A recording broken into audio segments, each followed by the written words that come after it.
कहीं ना कहीं ये जो गड़बड़ियां चल रही है, ये जेपीसी की छवि को धूमिल कर रही है। का ओमार सीट का गायब हो जाना, आरटीआई करने के बावजूद कॉपी को नहीं दिखाना, ठीक है जी।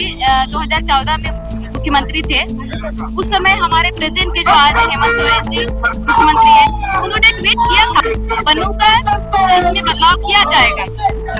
अधिकारियों की वजह से ये बदलाव नहीं हो पा रहा है और लगातार गड़बड़ियां हो रही है।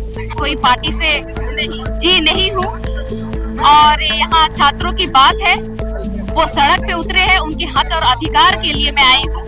देखिए, मैं चाहती हूँ कि जांच हो।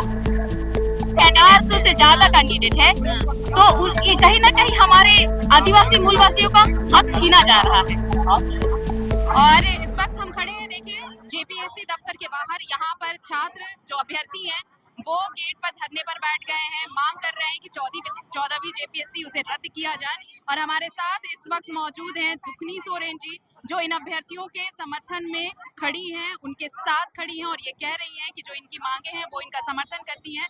बहुत स्वागत है आपका भारत मित्र पर। इन अभ्यर्थियों के साथ आप खड़ी हैं, क्या कहना चाहती हैं सरकार को और इन अभ्यर्थियों के लिए क्या कहना चाहती हैं? देखिए, कहीं ना कहीं ये जो गड़बड़ियां चल रही है, ये जेपीसी की छवि को धूमिल कर रही है और जिस तरीके से गड़बड़ियां चल रही है उसकी जांच होनी चाहिए। जैसे आपका ओमार सीट का गायब हो जाना, आरटीआई करने के बावजूद कॉपी को नहीं दिखाना, ठीक है। तो हमारा जो मांग है वो पूरी हो जानी चाहिए। मांग पूरी होनी चाहिए। जी जी जी, जांच होनी चाहिए। ओमार सीट का आपका फोरेंसिक जांच होनी चाहिए। लेकिन अभी तक तो सरकार ने इस मामले में कोई कंसर्न ही नहीं दिखाया है। सरकार चुपचाप, अब तो मेंस के लिए डेट भी अनाउंस कर दिया गया है।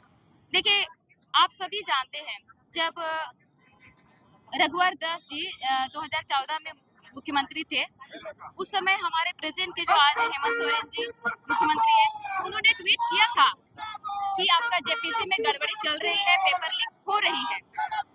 तो उस समय उन्होंने कहा था कि जब मैं मुख्यमंत्री बनूंगा तो इसमें बदलाव किया जाएगा। लेकिन अभी मुख्यमंत्री जी की सरकार है, लेकिन कहीं ना कहीं कुछ अधिकारियों की वजह से ये बदलाव नहीं हो पा रहा है और लगातार गड़बड़ियां हो रही है। सरकार इस पे कंसर्न क्यों नहीं ले रही है? सरकार को तो कोई फर्क ही नहीं पड़ रहा है। आप देखिए, धरना भी चल रहा है, प्रदर्शन चल रहा है, जिस दिन से रिजल्ट आया है उस दिन से विरोध प्रदर्शन चल रहा है, लेकिन सरकार की तरफ से कुछ या जेपीएससी की तरफ से अब तक कुछ भी नहीं कहा गया है। विपक्ष इसे कैसे लेता है? विपक्ष इस पर क्या, मतलब आप देखिए, आप तो बतौर विपक्ष समर्थन करने आई हैं। देखिए, मैं सबसे पहले तो बता देती हूँ, मैं कोई पार्टी से नहीं हूँ और यहाँ छात्रों की बात है, वो सड़क पे उतरे हैं, उनके हक और अधिकार के लिए मैं आई हूँ। देखिए, मैं चाहती हूँ कि जांच हो और इनकी हक अधिकार मिले, बाहरी को नहीं मिले। जिस तरीके से आपका हरियाणा राजस्थान से आके यहाँ की 400 से ज्यादा कैंडिडेट है, तो कहीं ना कहीं हमारे आदिवासी मूलवासियों का हक छीना जा रहा है। जी, कोई तो जो गड़बड़ियां हो रही है उसकी जांच होनी चाहिए। बहुत शुक्रिया दुखनी जी, हमारे साथ जुड़ने के लिए और बातचीत के लिए बहुत शुक्रिया।